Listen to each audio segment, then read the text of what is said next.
I can't help but to think of Skittles. I see the finished flamer, taste of the rainbow. Why did you use dark purple for the highest part of the flame? I'm not trying to be bad about it, but it looks really weird having a rainbow shoot out of a flamethrower. Well, the original idea that I came up with was I took a butane lighter, right near the base of it, you have purple, and it gets lighter up from there. I had also used a lot of ideas from the movie Aliens, and again, I try to combine both of them. One of the things I always try to do is I like to use a lot of different colors when I'm doing stuff, so it was an idea, and just having the straight, blue ultramarines to me is boring, so I wanted to do something to punch it up a little bit, add a little bit of character to that one particular figure. And I'm sure that guy's probably saying the exact same thing while he's in line, but when the orcs start advancing, I'm sure that he's looking at them saying, "Come taste the rainbow." Agreed, love the tips, but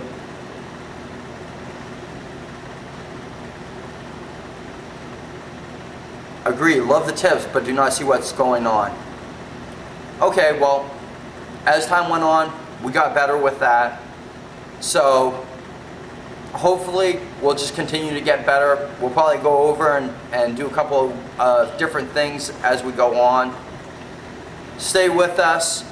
We can only get better from here. So, we've done 30 videos, and I'm sure that from the first video or the first 10 videos to the last 10 videos that we did, I'm sure that you can tell that we grew in dynamic ways. So hopefully that's a sign of things to come. The only thing missing are more close-up shots of the minis through the process to see development of the details. Looking forward to the next episode. Thank you very much. Like I've said all along, when we first started out, it was real rough going. We didn't know enough about shooting the videos, but as a process of, we had to start doing stuff so that we'd feel comfortable doing it. Whether it was me looking into the camera or counting to 5 before I started the talking, so that the camera guy actually could edit it out and edit things how he wanted it.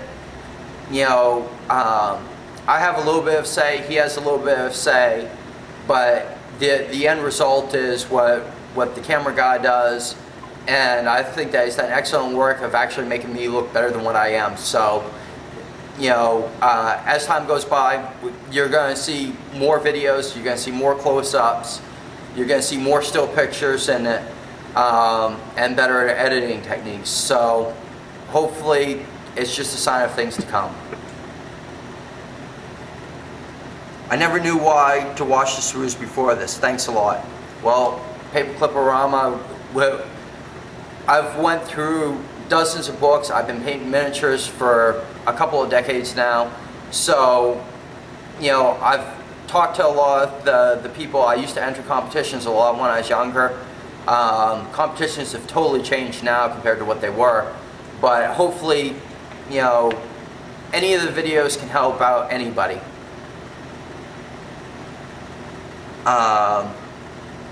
Nick the Foamsmith made a comment.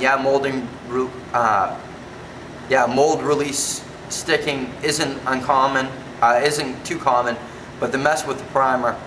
Have to have a sprue or two myself that may have some on it. It's mostly just very light oil.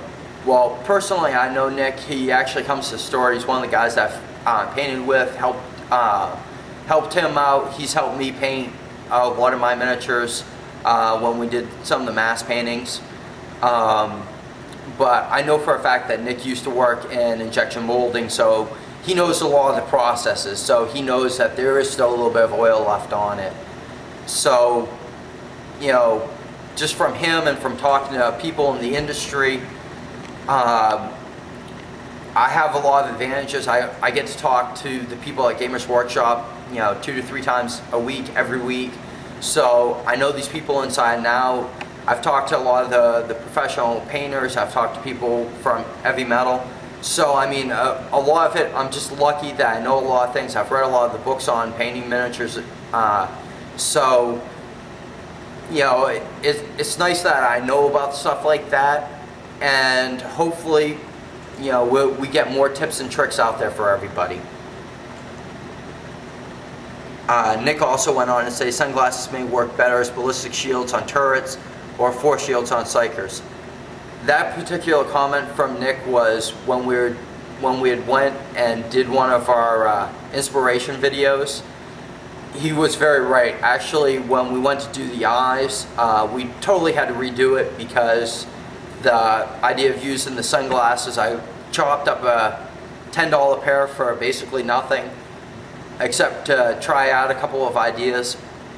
Hey, it was worth the try. I know that it doesn't work now, or that it can't work like I was hoping it would work, but I found other things to do what I wanted to do. So, thank you, Nick, for an idea that I might be able to use later on.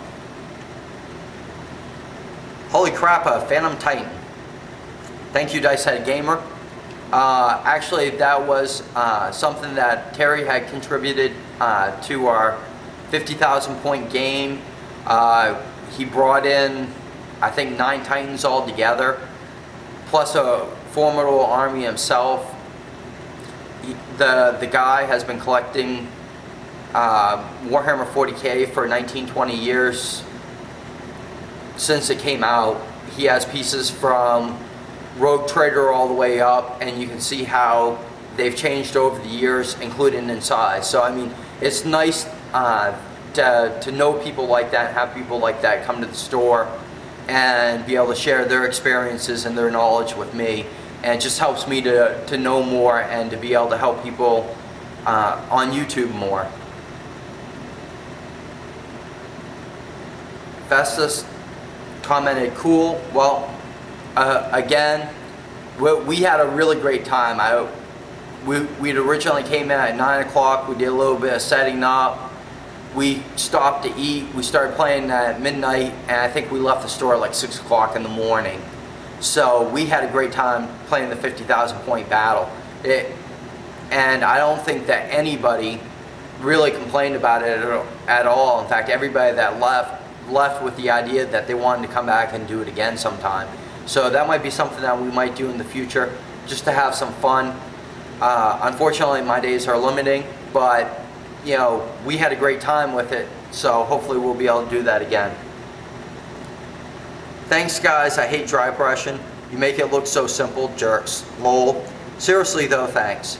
Well, thank you very much. I mean, a lot of things really just comes down to knowing the tricks, and that's one of the things that we were hoping to do. So if we can make it look simple and somebody can take on a task and actually master some of the things that they can do with their figures, great. That's actually what we wanted and hope to hear a lot of. Thanks, man. I really needed that. Never figured it out. You rock. Dice Head Gamer, you're very welcome. I so needed this video. Thank you. I tried my way, but it looks like little blobs on my Black Templars.